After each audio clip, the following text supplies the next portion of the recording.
Hey guys, we're back on Planet X with probably the most well-known living artist in the world, I would argue. His name's WYLAND. He's also a tremendous ambassador for the world's oceans, and actually just got back today, right, from the Gulf Coast. Yeah, I was just down in the Gulf of Mexico for the oil disaster, and it's really sad to see what they did to that beautiful Gulf Coast region. I mean, they've destroyed the entire habitat, and that whole region's going to be affected for many years to come. And that oil is so thick, and it's just amazing that they would allow this type of activity in such a pristine place that so many people depend on for their livelihoods. The fishermen, all the people that all those areas are going to be affected from this disaster for I don't know, I can't even imagine, generations, really, and it's really sad, and it should have never happened in the first place. But the idea now is we got to find a way to get that oil. In the future, we should never allow this type of drilling without the ability to clean it up immediately when it happens, to scoop that oil up. And the government, they're clueless. They have no idea. They don't have any technology to deal with something, that's a mile deep under the ocean. So, yeah, it's a tremendous tragedy, and all of us need to stay tuned to this and see what we can do to help. Well, you'd hate to think that it takes something this significant to get the awareness out there. Wake people up, yeah. But sometimes something bad can be turned into something good. I mean, do you see any hope out there yet? Well, what I really think is that we now need to draw a line in the ocean, and we need to start protecting more places from offshore drilling and from these type of incidents. After some time, people are going to forget about this like they did the hurricane.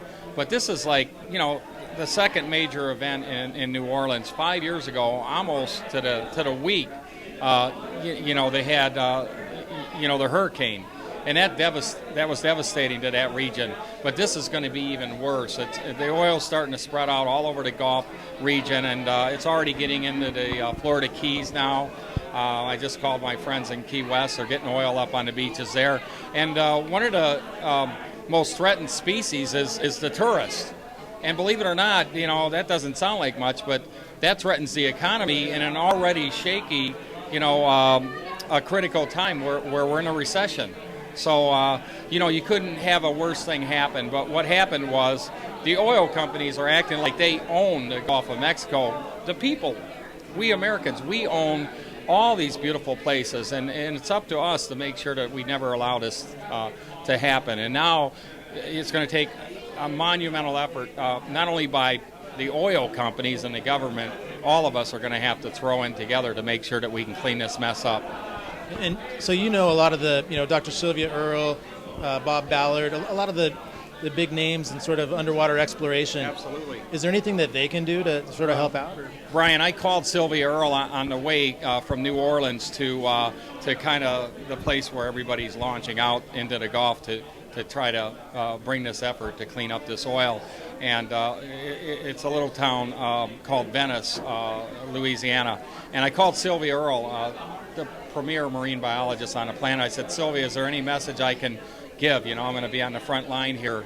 And she said, don't use the dispersants, because what happens is they're trying to cover up the oil on the surface. Yes, it disappears from the surface, but it breaks into little pieces, and then it affects not only the surface, but the whole water column all the way down to the bottom of the Gulf of Mexico, which affects everything in the food chain, including the sperm whales that basically spend their entire life around that area where that accident happened. So it's really scary what they've done.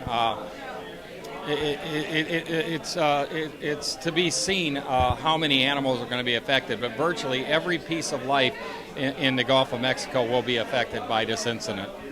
And as far as your inspiration for your paintings, even though this is a devastating thing that happened, is there any inspiration in there for maybe future work?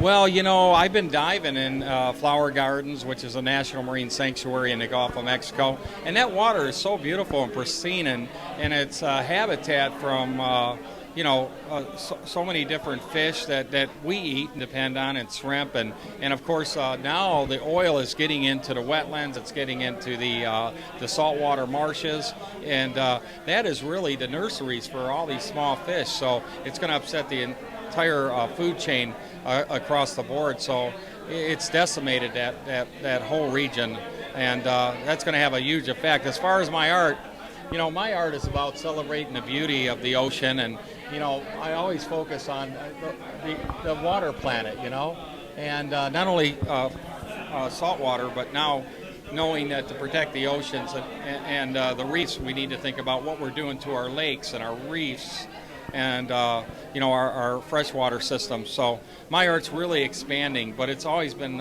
cause-related art with a message. And my idea was if people see the beauty in nature, and that's primarily what I paint, they'll work to preserve it. But that may not be enough today, Brian. We may have to paint some of the devastation that's taking place in our oceans and in our water systems, our air, our land. We humans need to wake up and decide once and for all that we're not going to have this, not in this small planet that gives us a quality of life. Clean water, healthy oceans are not only for fish, they're for humans, for the health of our human life. Anytime you get in the water, you're reborn. I mean, I'm a diver, but anytime I'm on the beach or something, that it replenishes your soul. So we've destroyed that now.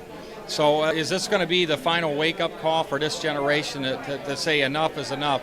We're not going to allow this ever to happen again. Well, we'll see. Time will tell. But I think we need to be united in one of the great causes of the 21st century.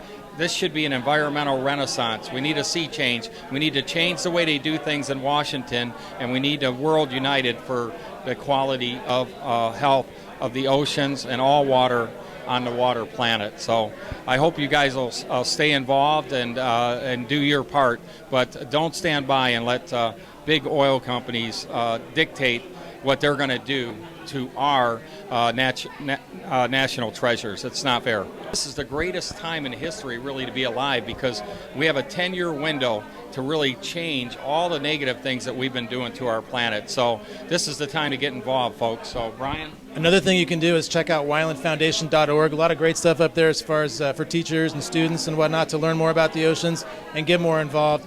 WYLAND, thanks a lot for your time. All right, Brian. Awesome work as usual. All right, everybody. We'll catch you next time on Planet X. Thanks, guys. The power of the ocean knows no limits. It feeds our people, gives oxygen to our planet, provides pleasure for the adventurous, and sometimes takes a surprising toll beyond our comprehension. Take charge and rule your planet. Give to those who need your help. On Planet X, we are one people and one planet. Planet X in the air since 1995.